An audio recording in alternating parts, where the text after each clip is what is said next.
আসসালামু আলাইকুম, welcome back to my channel. আজকে আমি আপনাদের সাথে খুব সহজ এবং মজাদার একটি নাস্তা শেয়ার করব। হাতের কাছে যদি আলু আর সুজি থাকে আর অল্প কিছু উপকরণ দিয়ে আপনারা খুব সহজেই এই নাস্তাটা তৈরি করে ফেলতে পারবেন। এই নাস্তাটা উপর থেকে ক্রিস্পি আর ভিতরে নরম থাকে। তো চলুন তাহলে কিভাবে তৈরি করতে হয় দেখে নিই। প্রথমে আমি চুলায় একটা প্যান বসিয়ে তার ভিতরে 1 টেবিল চামচ পরিমাণ সয়াবিন তেল দিয়ে নিয়েছি। এখন দিয়ে দিচ্ছি আস্ত জিরা হাফ চা চামচ পরিমাণ, দিয়ে দিচ্ছি কালো জিরা 1/4 চা চামচ পরিমাণ। এখন একটু আমি নাড়িয়ে চাড়িয়ে দিচ্ছি আর এই পর্যায়ে দিয়ে দিচ্ছি একটা পেঁয়াজ কুচি, মিডিয়াম সাইজের হবে। তারপর আমি পেঁয়াজটাকে নাড়িয়ে আমি একটু নরম করে নিচ্ছি। পেঁয়াজটা যখন নরম হয়ে এসেছে তখন দিয়ে দিচ্ছি হাফ চা চামচ পরিমাণ চিলি ফ্লেক্স।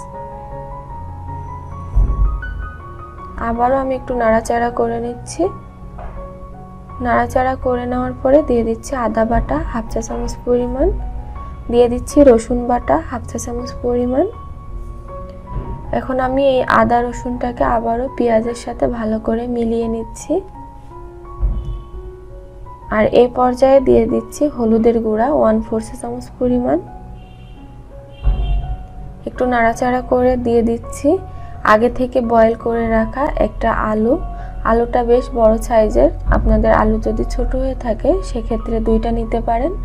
এখন আমি আলুটাকে এই পেঁয়াজ আর মশলার সাথে খুব ভালো করে মিশিয়ে নিচ্ছি। আর এই পর্যায়ে দিয়ে দিচ্ছি স্বাদমতো লবণ। লবণ দেওয়ার পরে এখন কাঁচামরিচ কুচি দিয়ে দিচ্ছি স্বাদমতো। ধনিয়া পাতা দিয়ে দিচ্ছি 2 টেবিল চামচ পরিমাণ। এখন এই সব উপকরণগুলোকে আবারও ভালো করে মিশিয়ে নিতে হবে। খুব ভালো করে যখন মেশানো হয়ে গিয়েছে এই পর্যায়ে চুলা থেকে নামিয়ে নিতে হবে।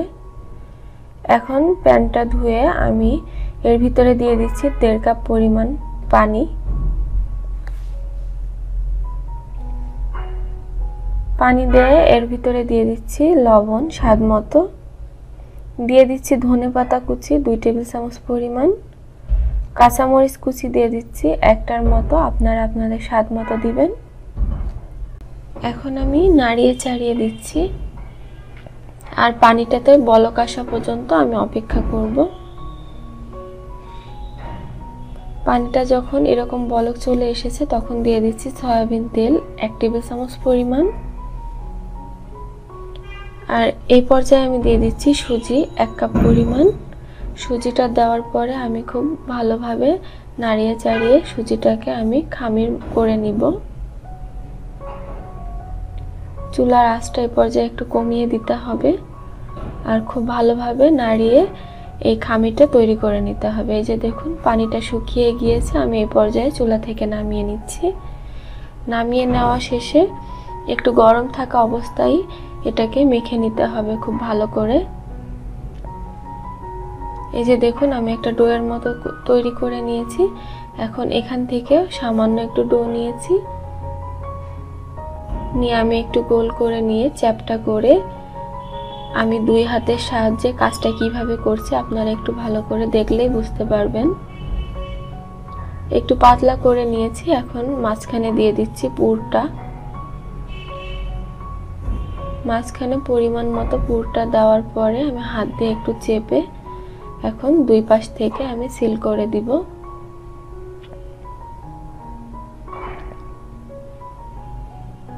দুই পাশ থেকে খুব ভালো মতো সিল করতে হবে, না হলে কিন্তু ভিতর থেকে পুরটা বের হয়ে আসবে।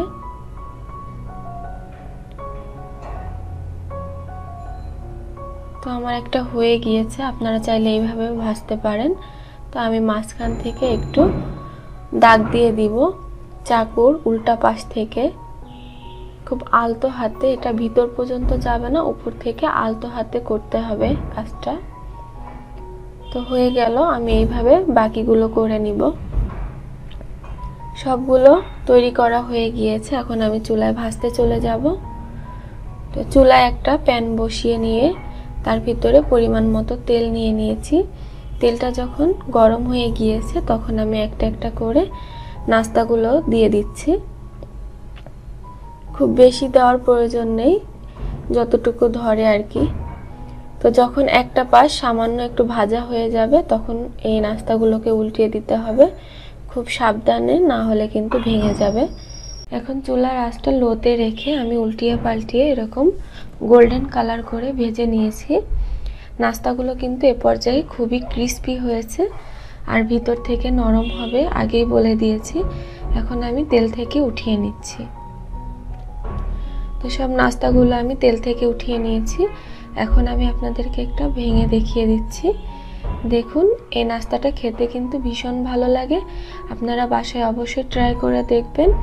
আমার আজকের রেসিপিটা আপনাদের কাছে ভালো লাগলে একটা লাইক দিয়ে দিবেন। আল্লাহ হাফেজ।